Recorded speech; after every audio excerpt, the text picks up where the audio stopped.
जय साथियों, आप सभी लोगों का फिर से स्वागत है हमारे YouTube channel degree with Vaasam में। हम लगातार पिछले कई दिनों से BA first semester ancient history की क्लासेस को लगातार कंटिन्यू करा रहे हैं। आप सभी लोग लगातार क्लासेस को देख रहे हैं, काफी लोग कमेंट्स भी कर रहे हैं। तो हम अभी तक क्या-क्या चीजें देख चुके हैं, जैसे कि बात की जाए साहित्यिक स्रोतों की बात की जाए, पुरातात्विक स्रोतों की बात की जाए, जिसमें से अभिलेखों के बारे में कल हमने चर्चा की थी। जिन लोगों ने अभी तक वीडियोस को नहीं देखा है, वो अब जा करके इससे ये क्लास कर लें, और क्लास करने के बाद या इससे पहले जो भी क्लासेस हैं, उनको कंटिन्यू आप कर लीजिए। ये क्लास बीए फर्स्ट सेमेस्टर की क्लास है। इसके बाद हम और भी आगे की क्लासेस को कंटिन्यू करेंगे, अलग-अलग सेमेस्टर्स की क्लासेस को भी लाने का प्रयास पूरा किया जाएगा। बात की जाए इस क्लास की, तो पहले भी बताया जा चुका है कि ये क्लास आप इस प्रोस्पेक्टिव से मत देखिए कि केवल हमको बीए में ही पढ़ना है। बात की जाए तो इसमें से आप जो भी कल क्लास हुई या इससे पहले की क्लासेस की गई, उसमें से आप कोई भी कंपटीशन का एग्जाम भी उठा के देख लेंगे, तो उसमें बहुत सारे क्वेश्चन आपको देखने को मिलेंगे। तो मेन टारगेट ये है कि बार बार पढ़ने से अच्छा है एक बार कायदे से पढ़ लिया जाए, तो उस प्रोस्पेक्टिव से हम इसको देख सकते हैं। तो हम इस क्लास को आज आगे कंटिन्यू करते हैं, जिसमें हम किस बिंदुओं पर बात करेंगे, किस टॉपिक पे आज बात करेंगे।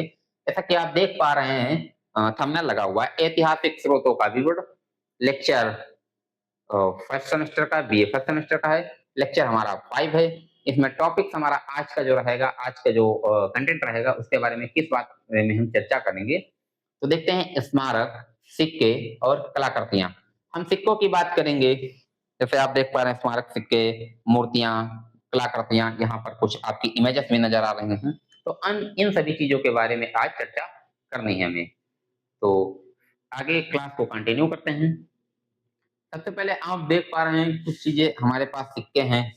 सिक्कों की बात करते हैं, तो सिक्के की बात में एक पॉइंट आपका ध्यान रखिएगा कि सिक्कों के अध्ययन को क्या कहा जाता है, सिक्के जरूरी क्यों हैं। तो जो प्राचीन भारतीय इतिहास की अगर बात की जाए, तो प्राचीन भारतीय इतिहास की बात में देखें अगर, तो हमको अलग अलग प्रकार के, अलग अलग धातुओं के सिक्के देखने को मिलते हैं।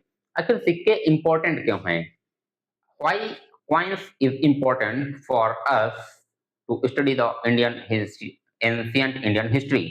तो सिक्कों की अगर बात करें, तो सिक्के हमारे लिए अभी इसलिए इंपॉर्टेंट है क्योंकि सिक्कों के से हमें उस समय की संस्कृति की बात की जाए, उस समय की जो अ, सीमाओं की बात की जाए, इन सभी चीजों के बारे में जानकारी भी प्राप्त होती है कि उस समय राजा शासक क्या विचार करते थे, क्या सोचते थे, कैसी उनकी संस्कृतियां रही होंगी।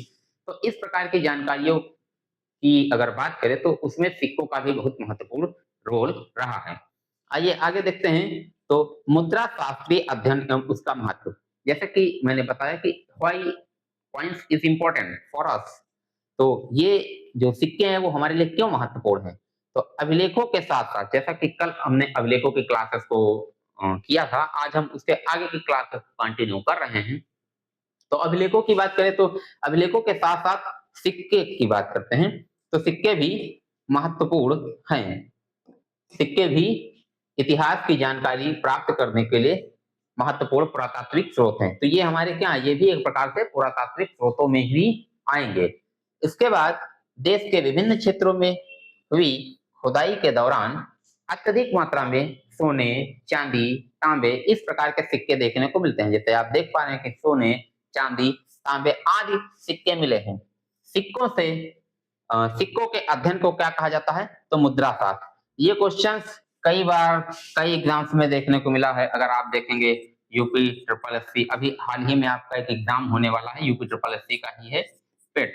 तो ये क्वेश्चन उसके लिए भी रिलेवेंट रहेगा, इंपॉर्टेंट रहेगा। अगर आप यूपी पीसीएस वगैरह, यूपी किसी अदर एग्जाम्स को भी देते हैं, यूपी आरओ की वैकेंसी अभी कुछ ही दिनों में आने वाली है, तो इस प्रकार के पॉइंटों की अगर बात करें, तो वहां पर देखने को मिल सकते हैं। अब वहां पर क्वेश्चन क्या बनाया जा सकता है कि वहां पे स्टेटमेंट बेस्ड क्वेश्चन बनाया जा सकता है कि सिक्कों के अध्ययन को मुद्रा शास्त्र कहा जाता है, पहला स्टेटमेंट। दूसरा स्टेटमेंट हो जाएगा, पूछा जा सकता है कि सिक्के प्राचीन भारतीय इतिहास को जानने में पुरातात्विक स्रोतों के आधार पर महत्वपूर्ण भूमिका निभाते हैं। कुछ भी कंटेंट इस तरीके से लिख सकते हैं।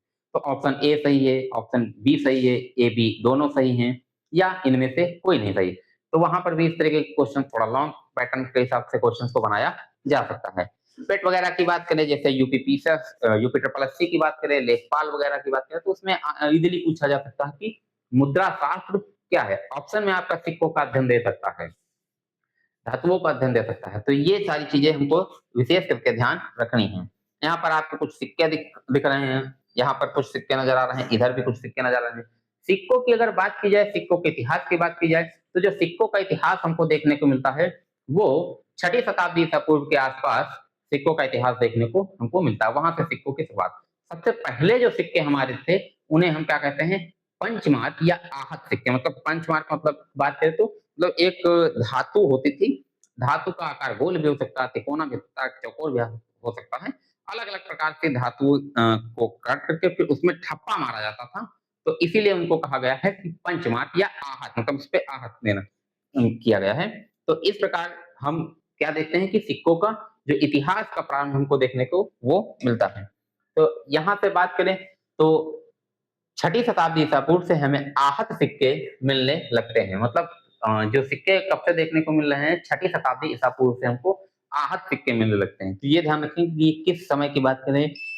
सिक्कों से हमें साम्राज्य की सीमा एवं आर्थिक स्थिति की जानकारी मिलती है। ये पता चलता है कि जिस प्रकार के सिक्के देखने को मिलते हैं उस प्रकार की हमको ये आर्थिक स्थिति के बारे में भी जानकारी देखने को मिलती है। किसी काल विशेष में सिक्कों की प्रचुरता उस काल में व्यापार की समृद्धि को भी प्रदर्शित करती है या दर्शाती है।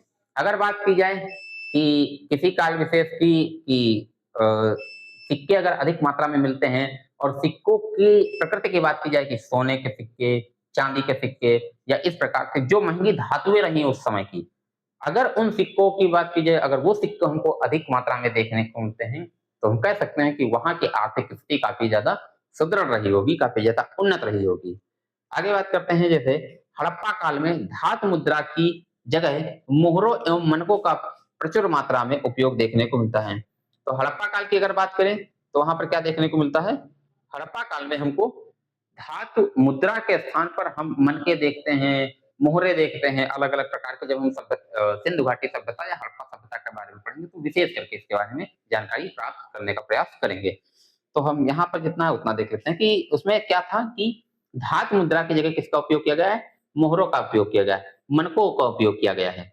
तो उनसे क्या होता था, व्यापार की व्यवस्था, व्यापार की प्रणाली वो संचालित होती थी। एक तरीके से वहां पर हमको देखने को मिलेगा कि वस्तु विनिमय तो हम मोहर दे देते हैं, कुछ सामान ले लेते थे, कुछ सिक्के मनके दे देते थे, उससे कुछ सामान ले लेते थे। तो यहाँ पर जो व्यापारिक संरचना, व्यापारिक प्रणाली जो थी वो इन पर आधारित थी। किस पर, मोहरों और मनकों पर आधारित थी। सिक्कों से कभी कभी सम्राट की रुचि एवं धर्म का भी पता चलता है। अगर बात की जाए कि सिक्कों से क्या चीजें देखने को मिलती हैं, तो जैसे आप जानते होंगे समुद्रगुप्त की बात की जाए तो उसकी बात करें तो उसको वीणा बजाते हुए दिखाया गया है सिक्कों पर, वीणा बजाते हुए। तो इससे ये पता चलता है कि वो किसके प्रति एक तरीके से कह सकते हैं मतलब कि उसका लगाव था, तो वो संगीत के प्रति उसका काफी ज्यादा लगाव देखने को मिलता है। अगर बात करें तो कनिष्क के सिक्कों से पता चलता है कि वह बौद्ध धर्म का अनुयायी था। एक सिक्के पर सम्राट गुप्त सम्राट समुद्रगुप्त, जैसा अभी बताया कि वीणा बजाते हुए दिखाया गया है। इससे पता चलता है कि वह संगीत प्रेमी था।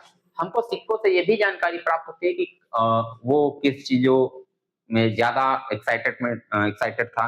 तो जैसे हमको देखने को मिलता है कि वो संगीत प्रेमी था, क्योंकि हमको कैसे पता चला, वो हमको पता चला क्योंकि उसके जो उस काल के जो सिक्के रहे हैं वहां पर उसको समुद्रगुप्त को वीणा बजाते हुए दिखाया गया है। इंडो यूनानी तथा इंडो सीथियन सिक्कों शासकों के इतिहास की जानकारी का प्रमुख स्रोत भी सिक्के हैं। तो इनकी भी जानकारी का प्रमुख स्रोत भी क्या माना जाता है, वो सिक्के माने जाते हैं। तो एक पॉइंट याद याद रखेंगे, जैसे क्वेश्चन पूछ लिया जाए कि किस शासक को वीणा बजाते हुए दर्शाया गया है, किस शासक को सिक्कों पर वीणा बजाते हुए दर्शाया गया है, तो नाम क्या ध्यान रखेंगे, नाम याद रखेंगे, समुद्रगुप्त को समुद्रगुप्त को वीणा बजाते हुए दर्शाया गया है। ठीक है, समुद्रगुप्त को वीणा बजाते हुए दर्शाया गया है। और कहाँ पे दर्शाया गया है? तो ये सिक्कों पर दर्शाया गया। इंपॉर्टेंट पॉइंट है, फैक्ट्स की बात करें तो आगे बात करते हैं। सामान्यतया 200 ईसा पूर्व से 300 ईसा पूर्व तक इतिहास की अधिकांश जानकारी हमें सिक्कों से ही प्राप्त होती है। मैक्सिमम अगर 200 से 300 ईसा पूर्व के आसपास की बात करें तो वहाँ की जितनी भी मैक्सिमम जानकारी हमको देखने को सिक्कों के माध्यम से ही प्राप्त होती है। सर्वप्रथम सिक्कों पर लेख लिखवाने का कार्य यवन शासकों के द्वारा किया गया है। तो सर्वप्रथम किसके द्वारा है? ये याद रखेंगे, यवन शासकों के द्वारा। अब क्वेश्चन पूछा जा सकता है कि सबसे पहले सिक्कों पर लेख लिखवाने का जो प्रमाण मिला है वो किस शासकों के द्वारा किया गया है? वो यवन शासकों के द्वारा इसको किया गया है। उसके बाद आगे बात करते हैं। कुछ सिक्कों पर तिथि भी अंकित मिलती है, जिससे प्राचीन इतिहास के काल निर्धारण में हमको काफी ज्यादा सहायता मिलती है। अगर तिथि लिखी हुई है तो हमको ये पता चलता कि अच्छा ये इस समय का, इस काल का ये सिक्का रहा है, तो उससे काफी ज्यादा हमको सहायता देख मिलती है। सिक्कों में यदि शुद्ध सोने का उपयोग किया जाता है तो उससे उस काल की आर्थिक समृद्धि का आभास होता है। अगर देखा गया कि सिक्के ज्यादा समृद्ध हैं, मतलब सिक्के सोने के हैं, चांदी के, जो जिस राज्य या शासनकाल की बात करें तो वहां पर अगर सिक्के सोने के या जो भी उस समय की महंगी धातु रही है उस प्रकार के सिक्कों की अधिकता पाई जा रही है, तो मतलब ये कह सकते हैं कि उस समय वहां का जो शासन व्यवस्था, उस समय की जो राज्य रहा है या प्रांत रहा है, जो भी रहा है, तो वो क्या है, काफी ज्यादा समृद्ध और काफी ज्यादा उन्नत व्यवस्था में रहा है। सिक्कों में मिलावट से पता चलता है कि उस काल में आर्थिक स्थिति कमजोर रही होगी। मतलब सिक्कों में जो धातु महंगी थी, जो धातु सस्ती थी, उनको अगर मिक्स करके देखा गया तो अगर कोई सस्ती धातु देखने को मिल पा रही है तो हम ये कह सकते हैं कि उस समय वहां की आर्थिक स्थिति काफी कमजोर रही होगी। इसी आधार पर जो उन्नत या उत्कृष्ट प्रकार की धातुएं थी वहां पर उसकी सिक्कों की मात्रा में प्रचुरता कम पाई गई। तो ये बात करते हैं। आगे देखते हैं स्लाइड की। स्मारकों की बात करेंगे। अब आगे हम बात करेंगे स्मारकों की। स्मारक, भवन, इन सब की बात करेंगे। तो स्मारकों की अगर बात की जाए तो अलग अलग प्रकार के आपको स्मारक की कैटेगरी में देखने को सारी चीजें आती हैं। जैसे गुफाओं की बात करते हैं, शिलाओं की बात करते हैं। हड़प्पा कालीन जो सभ्यता है उसमें हमको कई सारे विभिन्न प्रकार के स्मारक देखने को मिल जाते हैं, तो वो सब स्मारकों। और अगर बात करें तो स्मारकों में क्या आ जाएगा? पहली चीज जैसे बात करें किसकी,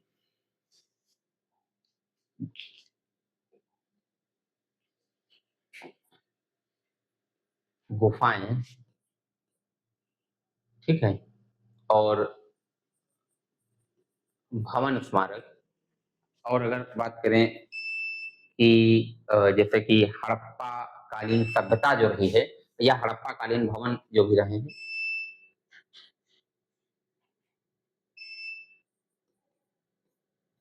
हड़प्पाई स्मारकों की बात करें या वहां पर उस समय जो भी अ, व्यवस्थाएं रही हैं उनकी बात करें, जो उसके बाद और अगर बात करें तो कुछ स्तूपों की बात करें, हम स्तूप की बात करें क्योंकि ये भी एक प्रकार से स्मारक में ही आएंगे स्तूप। तो इस प्रकार के जो भी हमको स्ट्रक्चर देखने को मिलते हैं वो सब हमारे लिए क्या हो जाएंगे? वो स्मारक हो जाएंगे। थोड़ा सा आज एक बात बताना चाहेंगे, आज की क्लास थोड़ा सा कम ही हो पाएगी क्योंकि कुछ टेक्निकल इश्यूज के कारण लाइट काफी समय से नहीं आ रही है। कल से आप लोग लगातार आवाज सुन रहे होंगे, इन्वर्टर डाउन है, लेकिन फिर भी आप लोगों के लिए बैटरी वगैरह बचा के रखी गई थी कि ताकि आज शाम की क्लास थोड़ी बहुत जितनी हो पाती उतनी हम पॉसिबल करा सके, ताकि आपका भी दिन गैप ना हो। तो इसलिए आप लोगों से भी सपोर्ट की आवश्यकता है कि आप लोग भी उसी प्रकार से सपोर्ट करिए, चैनल को लाइक करिए, सब्सक्राइब, क्योंकि मैं अगर आपको कुछ दे रहा हूँ तो आपसे बहुत ज्यादा कुछ नहीं डिमांड करता हूँ। कंटेंट क्वालिटी में उसी लेवल की दूंगा। आप किसी भी यूनिवर्सिटी में पढ़ रहे हो, आप किसी विश्वविद्यालय में पढ़ रहे हो या किसी भी डिग्री कॉलेज में पढ़ रहे हो, आपको कंटेंट क्वालिटी में कोई कमी नजर नहीं आएगी। क्वेश्चन का पैटर्न कैसे बनेगा मैं वो भी यहीं पर बताऊंगा। किस तरीके के आपके एग्जाम में क्वेश्चन आने की पॉसिबिलिटीज बनती हैं मैं उनको भी यहीं पर बता दे रहा हूँ, ताकि आप अगर पढ़ रहे हैं तो ये ना लगे कि केवल इतने काम के लिए पढ़ रहे हैं। तो आप लोग भी काफी ज्यादा सपोर्ट करने की कोशिश करिए। चलिए क्लास को आगे कंटिन्यू करते हैं। प्राचीन काल में निर्मित भवनों अवशेष भारत के विभिन्न क्षेत्रों से प्राप्त होते हैं। अगर बात की जाए तो जो भी हमारे प्राचीन काल के भवन हैं विभिन्न विभिन्न अलग अलग स्थानों से देखने को मिलते हैं। महलों और मंदिरों के निर्माण शैली से वास्तुकला के विकास की जानकारी प्राप्त होती है। अगर हम महलों की बात करें और मंदिरों की बात करें तो मंदिरों से हमको क्या देखने को मिलता है, वहां की वास्तुकला कैसी रही है, किस प्रकार के मंदिर देखने को मिलते हैं। मंदिरों की वास्तुकला विशिष्टताओं के आधार पर उन्हें अलग अलग किया गया है। अगर मंदिरों की बात करें तो हमको बेसर शैली, द्रविड़ शैली और नागर शैली 3 प्रकार के मंदिर हमारे भारत में देखने को मिलते हैं, ठीक है? तो किस क्षेत्र में किस प्रकार के मंदिर देखने को मिलते हैं? जैसे उत्तर भारत की बात की जाए तो वहाँ पर किस प्रकार के आपको मंदिर देखने को मिलेंगे, वो किस शैली में बनाए हुए हैं। दक्षिण भारत के जो हैं वो किस शैली में बने हुए हैं और मध्य भारत की बात की जाए तो वो किस शैली में बने हुए हैं। तो अलग-अलग जो वास्तुकला, मंदिर स्थापत्य कला है, वो अलग-अलग क्षेत्रों में अलग-अलग प्रकार की है। अगर हम उत्तर भारत की बात करते हैं, तो उत्तर भारत में हमारे जो मंदिर बने हुए हैं, तो ध्यान रखिएगा नागर शैली में बने हुए हैं।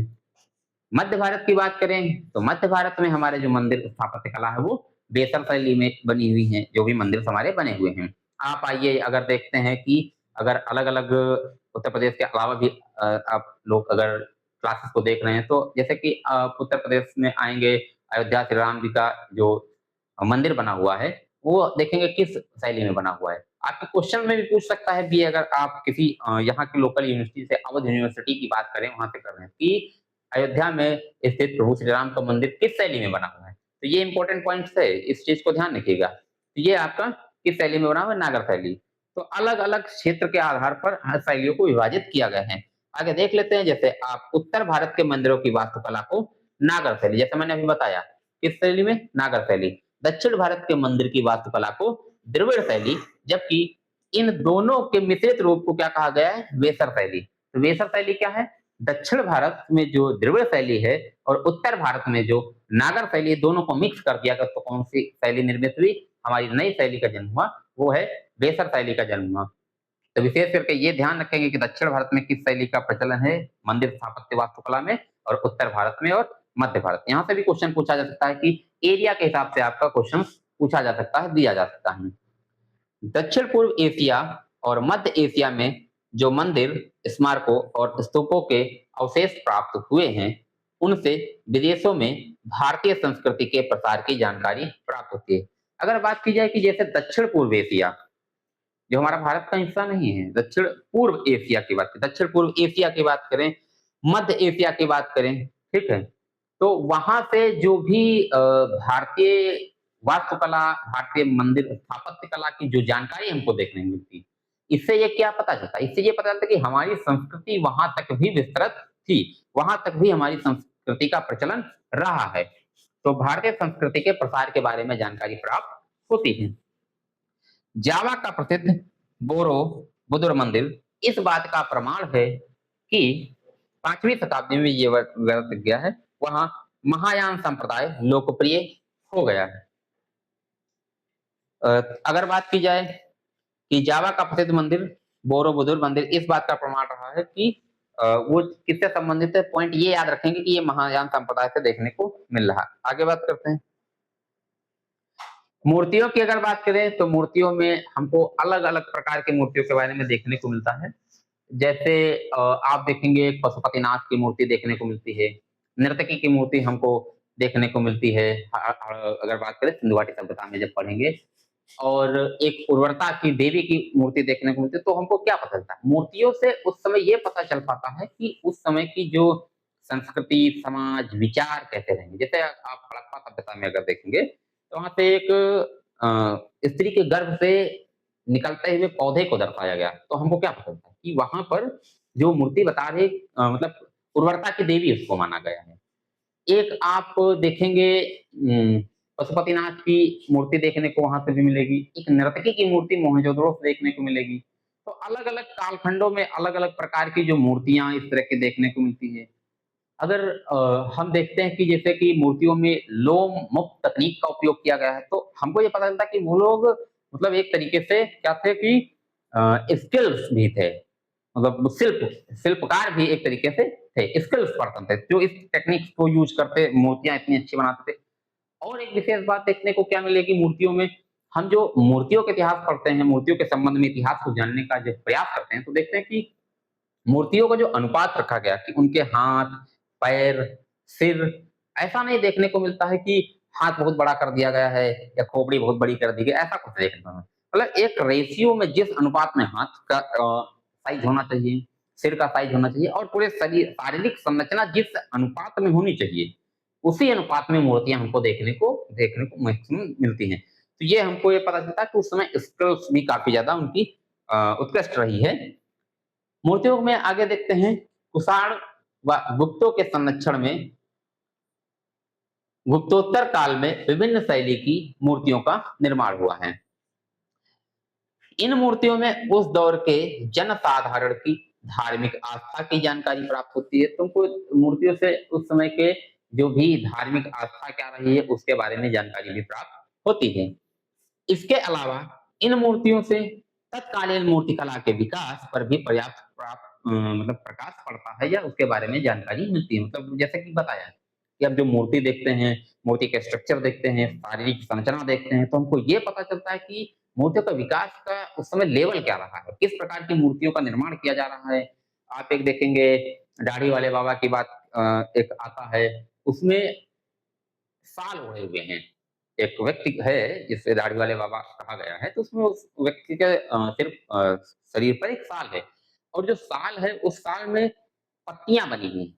तो उसका जो पैटर्न है, तिब्बतिया पैटर्न वहां पर दिया गया है।